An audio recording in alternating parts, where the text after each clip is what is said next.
নমস্কার বন্ধুরা, রুম্পার পাঁচমিশালি চ্যানেলে সবাইকে স্বাগত।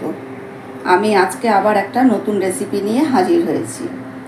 আজ আমি মুগ ডাল দিয়ে আর চাল কুমড়ো দিয়ে একটা ডাল রান্না করব। এই ডালটা কিন্তু সম্পূর্ণ নিরামিষভাবে তৈরি করব। ভিডিওটা শুরু থেকে শেষ অবধি দেখার জন্য সবার কাছে কিন্তু অনুরোধ রইল। তাহলে রান্নাটা শুরু করে দিচ্ছি।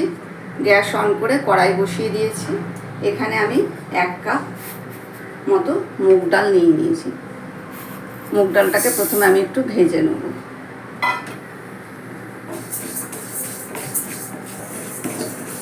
ডালটা ভাজা হয়ে গেছে, এবার আমি নামিয়ে নিচ্ছি। ডালটা সেদ্ধ করার জন্য কড়াইতে জল বসিয়ে দিয়েছি।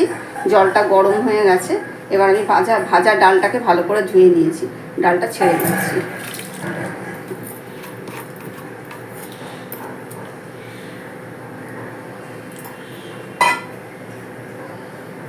ডালটা সেদ্ধ করার সময় পরিমাণ মতো নুন দিয়ে দিলাম। এবার ডালটাকে আমি একটু আধ সেদ্ধ করে নেব। এই যে বন্ধুরা, ডালটা সেদ্ধ হয়ে গেছে। ডালটা সেদ্ধও হয়েছে, অথচ কিন্তু গোটা গোটা আছে। চাল কুমড়ো খোসা ছাড়িয়ে এইভাবে কিন্তু ঝিরিঝিরি করে কেটে নিয়েছি। কড়াই বসিয়ে 1 চামচ সর্ষের তেল দিয়ে দিয়েছি। এখানে 2টো তেজপাতা আর একটা শুকনো লঙ্কা ফোড়ন দিয়ে দিচ্ছি। 5 ফোড়ন দিয়ে দিচ্ছি। রেডি হয়ে গেছে, এবার আমি চাল কুমড়োটা ছেড়ে দিচ্ছি।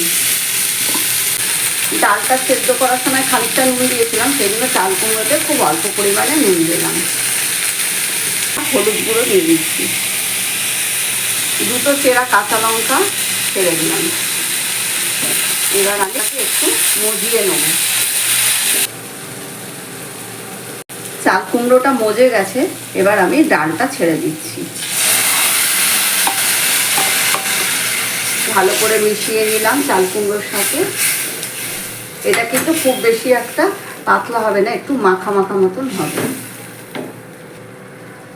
চিনির পরিবর্তে এখানে আমি 1 চামচ আখি গুড় দিয়ে দিচ্ছি। নিরামিষ ডাল যেহেতু একটু মিষ্টি মিষ্টি খেতে ভালোই লাগে। সব শেষে এখানে আমি কুচানো ধনেপাতাটা ছড়িয়ে দিলাম। কুচানো ধনেপাতা দেওয়ার ফলে ডালের টেস্টটা কিন্তু আরও সুন্দর হয়ে যাবে। বন্ধুরা, ডালটা রেডি হয়ে গেছে। ভিডিওটা ভালো লেগে থাকলে লাইক কমেন্ট করতে ভুলবেন না। আর যেসব বন্ধুরা আমার চ্যানেলে নতুন, তাদেরকে অনুরোধ রইল চ্যানেলটাকে সাবস্ক্রাইব করে দেওয়ার জন্য। এই যে বন্ধুরা, ডালটাকে একটা বাটিতে ঢেলে নিয়েছি। আজ এখানেই শেষ করছি। সবাই ভালো থাকবেন, সুস্থ থাকবেন। ধন্যবাদ।